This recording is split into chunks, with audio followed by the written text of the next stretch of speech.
Hello, Wolfden. My name is Voltorn Elda and welcome back to Aviary Attorney, where we are starting the trial of Severin Cocorico. We are going to have to convince Beaumort over here that he is innocent of the murder of the Croc-Monsieur. I don't fully know yet how we are going to do it, but we will try our best to pull it off. The trial of Severin Cocorico is underway. He stands accused of the murder of the man known as the Croc-Monsieur in cold blood. Madame Beaumort, please explain the details of what happened. Very well. Last night at the stroke of midnight, 2 gunshots were heard on the Rue des Marmousets. Piero alerted us and we managed to arrive before the police did. On the scene I saw the man known as the Croc-Monsieur, a good friend of ours, lying in a pool of his own blood. Standing over the body, I saw the murderer Severin Cocorico, still clutching his murder weapon. Am I to understand that you did not witness the crime firsthand, madame? That you only saw the aftermath? Yes, but one of us did happen to see the incident itself. Piero! Wait, is that Sparrowson? What is Sparrowson doing there in the corner? I'm not sure if he's supposed to be here right now. Madame Beaumort, I found this here pigeon running around the tunnels. Oh bloody hell! Okay, so Sparrowson, you were supposed to get the police, not get caught by Piero. Bloody hell. Okay, so no backup for us. I'm no pigeon, monsieur. He's a spy in any case. Oh, I'd say I execute him right now. It's alright, he's with me. With you? He is my assistant. He carries my bags and stuff. Falcon, I trust that you do not have any other assistants lurking around the corner. No, madame. Just Sparrowson. Then take your lackey out of my sight. Well, Psst, Falcon. what is it? I saw someone lurking in the catacombs. I think he was watching us from the shadows. Another rebel? I don't know. But he got spooked when he saw me and he dropped this. Wait, is that... The signed cult guide. Sylvius, he's not here right now. It's the other wolf. What is this? A political pamphlet? Cult pamphlet. Yeah, wait. Cult pamphlet, signed. Cult of Reason. Same thing. Same person. Must be. Well, I best be getting back to the patrols then. Not so fast, Piero. You witnessed the crime firsthand, did you not? I did, ma'am. Then you can be our first witness. Go stand in the center. Okie dokie. Do I need to say an oath or something?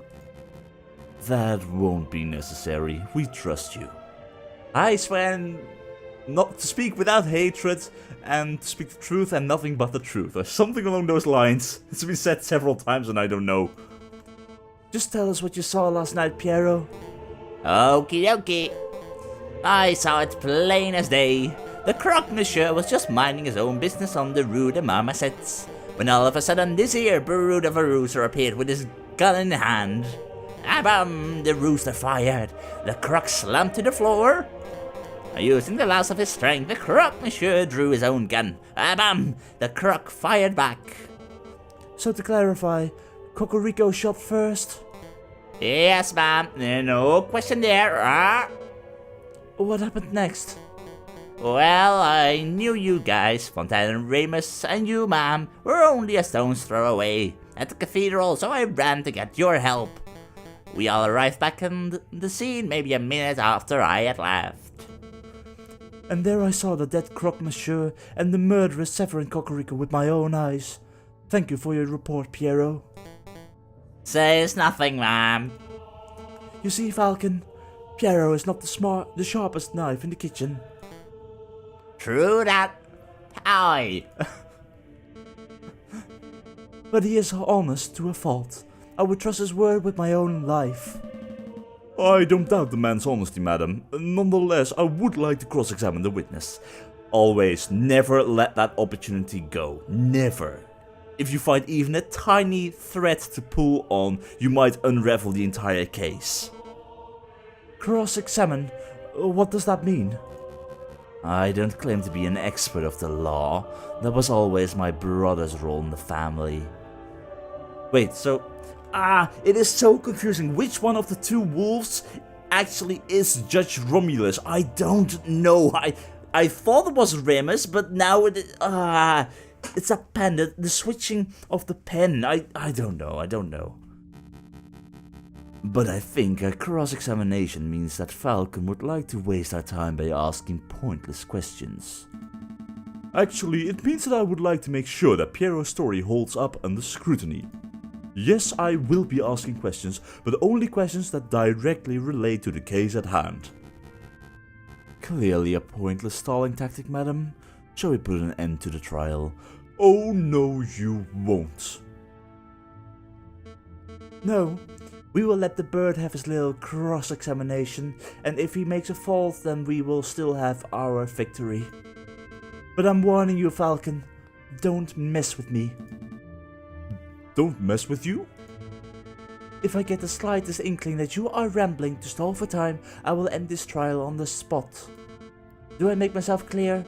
Start questioning Cocorico's shoe size or the color of Croc-Monsieur's underwear, and I will lose my patience. And that patience will be rewarded with a bullet. Yeah, I get it. Well, let's start this cross-examination. I saw it plain as day. The Croc-Monsieur was just minding his own business on the Rue de Marmoset when all of a sudden this rooster appeared with his gun in hand. The rooster fired. The Croc slumped to the floor using the last of his strength. The Croc-Monsieur drew his own gun and bam. There's one problem, however. I saw it plain as day. However, glass shards found on the Rue de Marmoset, they originated from broken street lamps. It was dark in that alley, and if it was midnight, there was only the light of the moon, and in an alley like that, I doubt there was any light at all, so how did Pierrot even see? Plain as day, something is not right there. You claim to saw the incident as plain as day? Yup, plain as day. The crime occurred at night. Pierrot, I would like to remind you that this crime occurred around midnight. In February, on an overcast, moonless night, in an unlit alley. What's your point? It would have been way too dark for you to see. It would have been dark. So dark that you could not possibly have correctly identified the people involved. I swear I saw what I saw. Hold on, Falcon, you slipped up. You say that the alley was unlit, but I distinctly recall there being lanterns over the Rue de Marmoset. Oh, yeah, that's right. We live in La Ville Lumière. There's a gas lamp on every street. You are right, Madame Beaumort. There are street lanterns over Rue de Marmoset, but they wouldn't have been any good. Because they were broken. The street lamp over Rue de Marmoset were broken. They are completely non-functional. As proof, I present the glass shards that line the alleyway. These shards originate from the panes of the broken lamps. We got it. And I've still got holes in the sole of my shoe. Double proof. Yes, Harrison, double proof. Stronger than one proof. Those glass shards could have come from anywhere. You could send one of your underlings to see the broken lamps for yourselves if you want. And waste more time? I think not. This sounds like a stalling tactic. Excuse me, Madame Beaumort. I don't remember whether the street lamps were or were not broken, but I do remember that we had to use a torch to light up the scene. Hey, whose side are you on? He is on the side of justice, Pierrot. I'm just saying, Falcon might be right. It was particularly dark, so it is possible that there weren't any lit street lamps. Thank you, Fontaine. You're saying I'm a liar? I thought we were buddies. Stop quibbling, both of you. Maybe the lamps were broken, maybe they weren't, it doesn't matter. I know that Pierrot's testimony is accurate because I, personally, saw the rooster at the crime scene 1 minute after Pierrot did. 1 minute? That is plenty of time for the real murderer to escape and for a passerby to stumble upon the scene, is it not? Oh, yes, it is. You do not have full proof. Not yet, at least. You must acknowledge that it is a possibility. I acknowledge nothing. There is an inkling of doubt. You know that there is the slight notion that Pierrot may be misremembering what he saw? Don't badger the prosecution, Monsieur Falcon. I wasn't badgering, On to the next witness, Madame Beaumort. Do you have anyone in mind? I do. There is someone among us who is something of a gun connoisseur, a man who knows everything there is to know about the craft of weaponry, Fontaine. Oh, that's me again! No, it is not you, Pierrot. It is not you. Shut up, Pierrot. Get off the stand. Aw, poor Pierrot. Yes, ma'am. I call Fontaine forward. Very well. Now, Fontaine, is it true that you are a gun specialist? Well, I hate to brag, but yes, I know about guns, their mechanics, their beauty. Have you heard about the revolver mechanisms America is developing? Wonderful stuff. Fontaine, let's stick to the guns that were found at the crime scene. Tell us about those. Yeah, I don't know much about these. Oh, right, very well. This is the gun found on Severin Cocorico's person at the time of the arrest. It is a standard issue percussion lock Jaterleroy Gendarmerie pistol. My god, French names, I suck at them. 24 centimeters length, 15mm caliber. Lots of police and soldiers carry these dull things. It is a gun that says, I am a reliable man of the law. That sounds like our Cocorico. Does it? Cocorico always told me that the riding crop was his self-defense weapon of choice. It is strange that he had a gun in the first place. Yeah, but that is true. He did have a gun. He got it from Valerti. Gendarmerie pistol added. It's a standard police pistol, so... What bullets were found? And this is the gun found on the Croc-Monsieur's corpse, clutched tightly in his hands. It is a turnover pistol, double-barreled, ivory-handled, 20 centimeters length, 13mm caliber. Okay, so the bullets are different. That is a positive for us, for that means we can figure out which bullet was fired. And who killed the Croc-Monsieur. This is an exquisite and highly customized gun. It is one of a kind. Whoever used this weapon knew their stuff.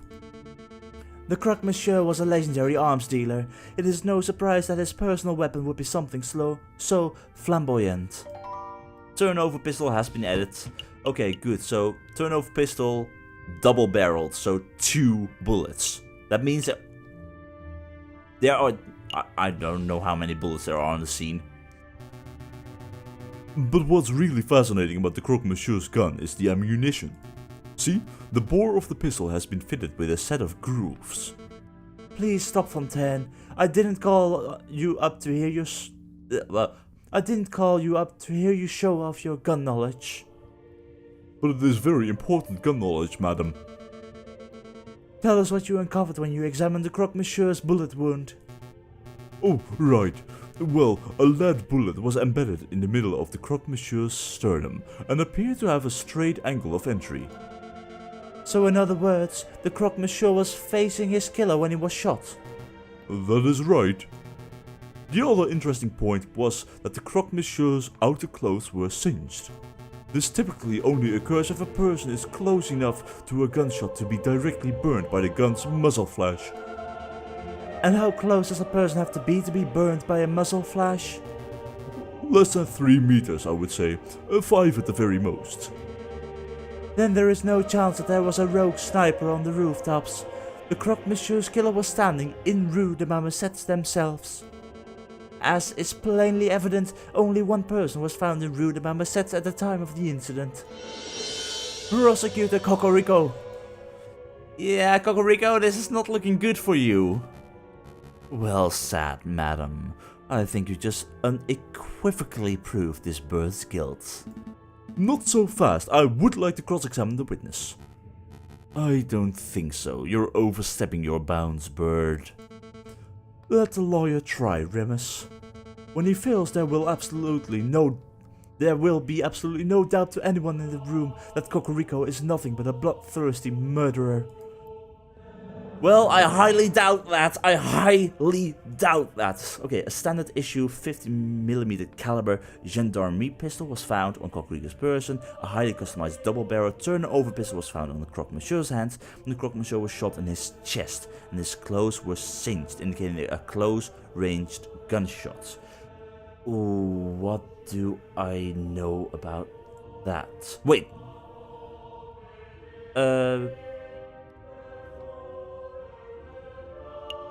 Turnover pistol was found in Croc-Monsieur's hand. The Croc-Monsieur was shot in his chest and his clothes were singed and indicated close-range gunshot. But he himself also shot, didn't he? Turnover pistol. Croc-Monsieur carried an ornate double-barrel turnover pistol. But according to Pierrot's testimony, the Croc-Monsieur also fired his gun. And especially because of the special ammunition.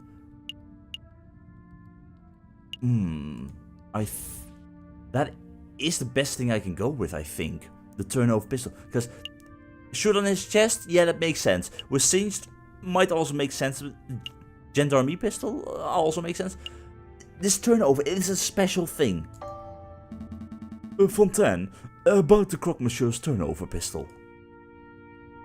Tell us about the ammunition. You were about to say something about the gun's ammunition before Madame Beaumort cut you off. Could you give us the details?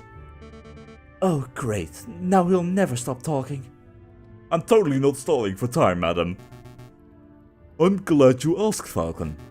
See, as you probably know, most bullets are just small round lead balls, right? But that is not the case here. This particular weapon uses an advanced iron-tipped aerodynamic carefully grooved... Actually, it would be quicker if I just show you. Yeah, these are the first proper bullets.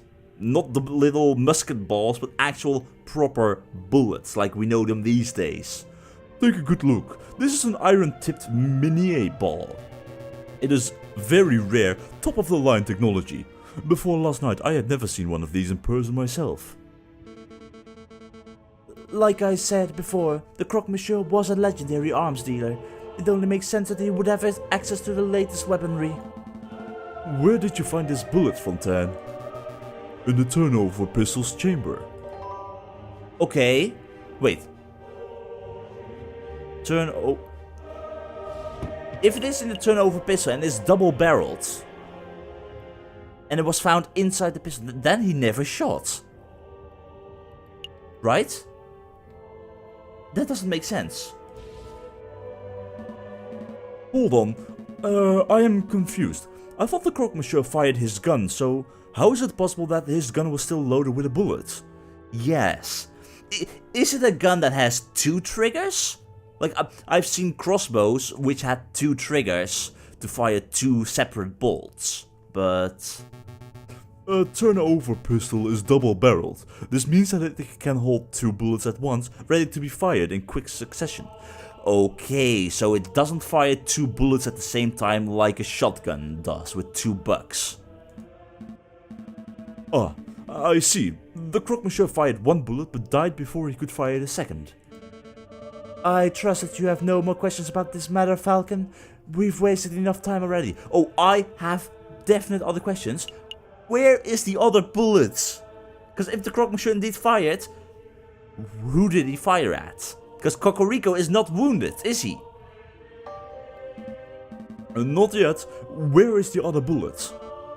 What other bullet? The fired Minier ball. There were two shots that night, remember? One from the assailant and one from the crocodile. I scoured the scene for a couple of minutes, but I couldn't find it. It is a pity. It would have been great to have two of these magnificent bullets. Which means that the bullet must still be inside of the killer. Definitely.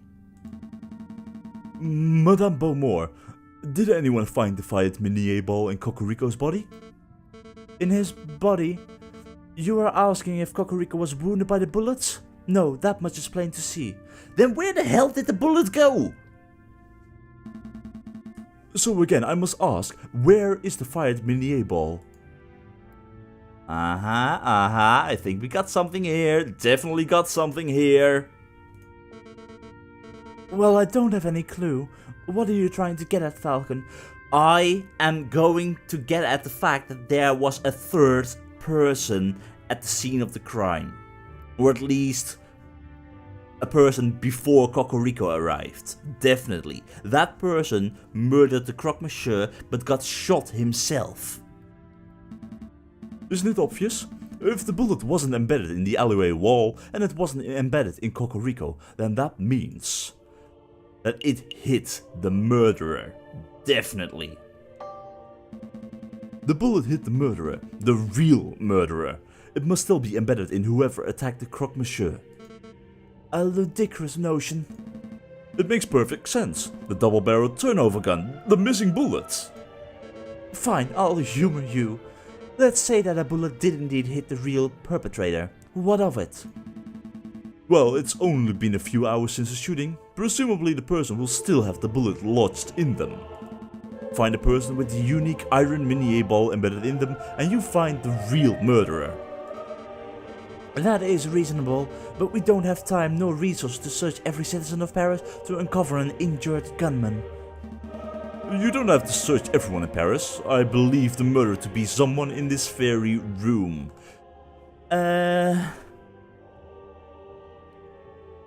Who? It's not Piero. I seriously doubt it is Piero. It is not Fontaine. Also doubting that. Beaumort also not. Whoever's lurking in the shadows. He might be wanting to make sure that justice is served, however. So the question is, where does that leave us? Oh, you think we have a traitor in our ranks? Well, a traitor or someone who's just trying to push you in the wrong direction. I do. This was obviously a planned attack. Volerti gave the tip. But he's not in this room. Someone invited Cocorico and the Croc-Monsieur to the same place at the same time in order to create a setup. Only someone with the rebels' connections could engineer such an event. This is ridiculous. Are you really saying that someone in this room was shot last night? That's clearly untrue. A bullet wound can be concealed. Perhaps if you all would take off your shirts? No, I am not having everyone in the room stripped down to their knickers just to cater to your outrageous theory. Well, plus I guess you don't want to dress down either, so yeah. If you can't think of a more reasonable way to prove your stray bullet theory, then we end this damn trial right here, right now. Oh, thank God for the truth, or whatever his name was. We have the Explorer Extractor. Finds and removes bullets. Oh, thank God. Okay, we got something here. A more reasonable way? I have a more reasonable way. What are you thinking, Falcon? Isn't it obvious? We have the perfect way to uncover whether someone has been shot, and it is a genius solution. We got the Explorer Extractor. Oh, thank God. Oh, I do not want to think about the fact what would have happened here if I hadn't completed this thing, if I didn't receive it. That would mean I had nothing at this point to prove. That means Cocorico would have been shot and killed. Oh God. Would that have been a total failure? Like, that's the thing. You can fail cases apparently in this game, and the game will still continue. It's not like Phoenix Wright where it's just, nope, you messed up totally, you messed up too many times, now you start over from the last point where you made the mistake. But it's not about missing evidence, because you always collect all the evidence. Yes, Harrison, you know what this is. Are you serious, Falcon? You're relying on the invention of a lunatic? Well, the invention clearly worked, and it will prove to help us out in this case. I've never been more serious in my entire life. Madame Beaumort, Frère Remus, and members of the court, this device is called an Explorer Extractor. It is the latest medical technology. It looks like a children's toy. I assure you this is not a toy. It was designed to find and extract metal embedded in bodies. A battlefield bullet finder and remover, if you will. I'm intrigued. So you are saying that you just swing the device around and it finds a bullet in a person? Yes, sort of. I don't know, we haven't had a chance to practice with it, really. We are placing all our faith on this. Hopefully this works. Madam, these birds are playing you for a fool. There's no way such a device exists. We have seen this device work with our very own eyes. Sparrowson shall demonstrate. Me? Although he will need something to demonstrate it on. The bullet, maybe? Yeah, because it's a mini ball, if we can find it with this. Here we have an iron-tipped mini ball as presented by Fontaine moments ago. Observe, I place the bullet in my closed fist. It now represents the fired bullet that is currently embedded in the murderer's body. Allegedly. Now, Sparrowson will demonstrate what happens when my hand is scanned with the Explorer Extractor device. So I just do this and... It's humming and buzzing. Is it really detecting that bullet? Absolutely. Thank God Sparrowson did not do the extraction part, because I did not want to have that bullet go straight through my hand. What an intriguing device. Hey, what would happen if I were to hit the No, Sparrowson! Don't! Don't you dare! Don't! Please don't. You remember what happened to that steak, right? It exploded. My. What is this feeling? It feels like... Power! Power overwhelming. Don't let it get to your head, please, Sparrowson. Okay, I am convinced. Falcon, Sparrowson, you may perform a cursory scan of each of us with that device of yours. You must stop humoring these morons, madam. What good is this doing to us? Remus, they may be morons, but this test will grant a certainty of the ruse's fate. I can afford that time. Hey, Falcon, what will happen if the murderer is someone not present in this room? Then we are in a lot of trouble. It most likely isn't. What? I'm stalling. Oh god. Falcon! Get a move on, you two. Oh, I seriously hope it's someone in this room. Either it's this guy, or it's the one lurking in the shadows, his brother. I really must express my displeasure that you are going along with this farce, Madame Beaumort. Let us end this trial right here and right now. You can get the justice you so crave. You want to speed this trial up. Just like Judge Romulus. I'm not sure if you are Judge Romulus, or if it's your brother, but this is the speeding up of the trial because you don't like where it is going. Don't worry, Remus. My patience for this birdbrain is wearing thin too. When this asinine scheme of his fails, he will face the consequences. Lucky bird, scan the rooster first. He's the prime suspect after all. Okay. And... nothing? Absolutely nothing. That's good. I'm not getting any reaction. That means there is probably no bullet lodged in Cocorico. Probably. So, he's innocent, for sure. No, all it means is that this bird was not shot by the hypothetical bullet. Don't forget, this is all speculation on Falcon's part. Yeah, because that's still the case. The bullet is not found. What if the Croc-Monsieur shot up?